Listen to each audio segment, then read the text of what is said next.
reading from the letter of Paul to the Hebrews. In the days when Christ Jesus was in the flesh, he offered prayers and supplications with loud cries and tears to the one who was able to save him from death, and he was heard because of his reverence. Son though he was, he learned obedience from what he suffered, and when he was made perfect, he became the source of eternal salvation for all who obey him. The word of the Lord. Our second reading for this Sunday comes from the letter to the Hebrews. When we were reflecting on the first reading from the prophet Jeremiah, we focused on the promise of a new covenant, not anymore written on tablets of stones, but written in the hearts of men and women, an interior covenant with God. And now, because of that interiorization of the covenant, that covenant is offered to everyone. For as long as you have a human heart, then you are a potential partner of God in God's covenant offer. And we said, as we were ending that reflection on the first reading, that new covenant in the heart, available to everyone, will be fulfilled in Jesus Christ. And that is precisely the point of the second reading. Since we are on the 5th Sunday of Lent, we are very close to the celebration of the passion and death of Jesus Christ. And here, we find in Jesus' passion and death the fulfillment of the new covenant promised through the prophets. In the letter to the Hebrews, we are given a picture of Jesus in his agony, crying out to God in supplication and prayer. But prayer not only for himself, not for his own salvation, but he was the voice of everyone, crying out to God.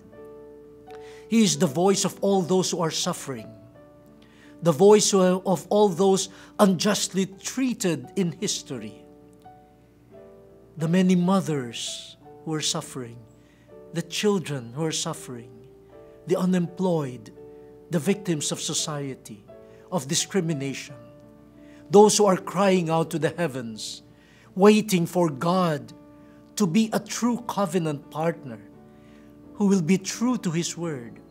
Jesus embodies all of them in his cries to God.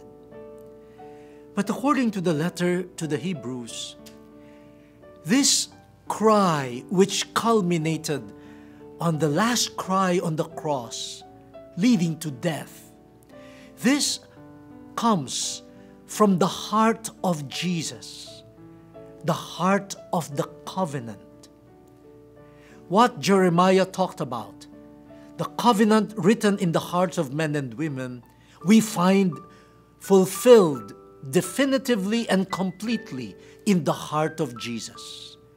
The heart that is obedient to the Father. That's the covenant. The covenant in the heart is given a name by Jesus: obedience to the Father's will. Now, we know, those of you who are parents, those of you who are godparents, grandparents, teachers, you may give policies, rules to your children, rules to your constituents, written on paper. But you cannot count on the heart. The heart can still disobey the rules. You can send your children a text message, "Come home at 11. Oh, but the heart can say, "Oh, my watch says only 9 o'clock. They've already adjusted the watch. Okay? So, obedience in the heart, the capacity to be in covenant relationship in the heart, Jesus manifested that through obedience to the Father.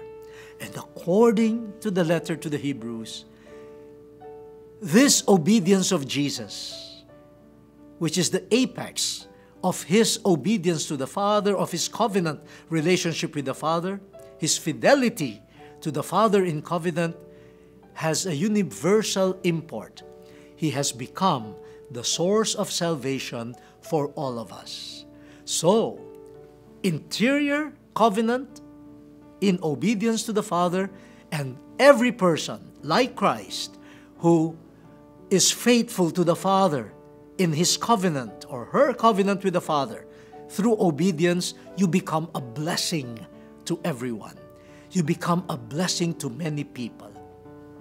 This is the passion and death that we are preparing to celebrate in a few days. The new covenant in the heart of Jesus that has become a blessing of redemption for all of us.